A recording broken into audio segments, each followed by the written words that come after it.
আসসালামু আলাইকুম, কেমন আছেন সবাই? আশা করি ভালো আছেন। আলহামদুলিল্লাহ, আল্লাহর অশেষ রহমতে আমি অনেক ভালো আছি। আপনাদের কাছে আমার একটা বিশেষ অনুরোধ, যারা আমার ভিডিওটা দেখতেছেন তারা ছোট্ট একটা লাইক দিয়ে ভিডিওটা কন্টিনিউ করবেন। ভালো লাগলে চ্যানেলটা সাবস্ক্রাইব করে দিবেন। তো আজকে আমি সকালে রান্না করব পাস্তা, সাথে সবজিও দিছি। পাস্তা আর আমি সবজি একসাথে এখন আমি সিদ্ধ করতে বসিয়ে দিছি। তো আমার পাস্তা ওইদিকে সিদ্ধ হয়ে গেছে, আর আমি এদিকে ডিমটা ঝুরি করে একটু ভেজে উঠিয়ে রাখছি। এখন আমি এর মধ্যে দিয়ে কড়াইতে দিয়ে দিছি পেঁয়াজ, রসুন আর আমি মরিচ। তো আমি মরিচ দিয়েছি কম, যেহেতু বাচ্চারা খাবে। আপনারা চাইলে একটু বেশি করে দিতে পারেন। তো এইগুলো একটু লাল লাল করে ভেজে নিয়েছি, নিয়ে এর মধ্যে দিয়ে দিলাম আমি পাস্তা। দিয়ে আমি ভালো করে নাড়াচাড়া করে এর মধ্যে আমি লবণ অ্যাড করে দেব, আর সসও দেবো। তো অফ ক্যামেরায় আমি সস দিয়ে নিয়েছি, সেটা আর আপনাদের সাথে শেয়ার করি নাই। সস দিলে অনেক মজা লাগে। তো এই দেখেন আমার পাস্তাটা প্রায় রান্না শেষ হয়ে গেছে। তো একটু ঝরঝরা হয়েছে, একটু কিন্তু বেশি সিদ্ধ হয় না, এবার লেগে লেগেও যায় না। এরকম দেখেন কত সুন্দর ঝরঝরা হয়েছে পাস্তাটা, দেখতে কত সুন্দর লাগতেছে। খেতেও কিন্তু অনেক মজা হয়েছিল আজকে। তো এর মধ্যে আমি সেই আগের থেকে ভেজে রাখা ডিমটা দিয়ে দিছি, দিয়ে একটু সময় নিয়ে নাড়াচাড়া করে লবণ ঠিক রেখে তারপরে আমি নামিয়ে নেব। দেখতেও যেমন সুন্দর লাগতেছিল, খাইতেও কিন্তু অনেক মজা হয়েছিল পাস্তাটা আজকে। যাই হোক, দুপুরে জন্য আমি এখন রান্না করতে চলে আসলাম সকালে নাস্তা শেষ করে। তো আজকে আমি রান্না করব ডিম ডিম দিয়ে আর কলা আলু দিয়ে একটা মজার রান্না করব। তো প্রতিদিন এক এক মাছ, একই খাবার, মাছ মাংস এগুলো খাইতে কিন্তু ভালো লাগে না। তো মাঝে মধ্যে ডিফারেন্ট কিছু রান্না করতে হয় বা নিরামিষও রান্না করতে হয়। তো আজকে আমি ভাবলাম একটু ডিম রান্না করি। এই দেখেন আমি কলাটা সিদ্ধ দিয়েছি। কলাটা কীরকম, এর মধ্যে একটু লবণ দিয়ে তারপরে আমি কলাটা সিদ্ধ করতে দিয়ে দিছি। এতে কী হয়, কলার কষটা চলে যায়, আর কলাটা ছুলতে যে ঝামেলা হয় সেটাও হয় না, খুব সহজে চোষার থেকে আলাদা করে নেওয়া যায়।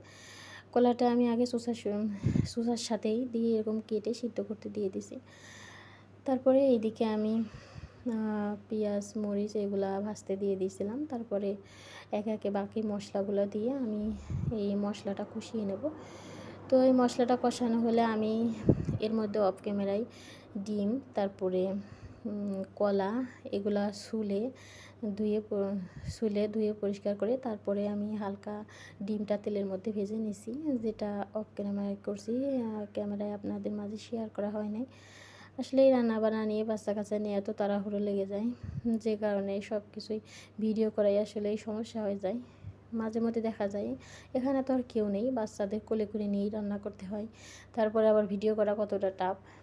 যাই হোক, এই তো আমি মশলাটা কষানো হলে এর মধ্যে দিয়ে দিছি কলা। আমি কিন্তু এর সাথে একটু আলু দিছি, কলা আর আলু দিয়ে আমি আর ডিম দিয়ে রান্না করব।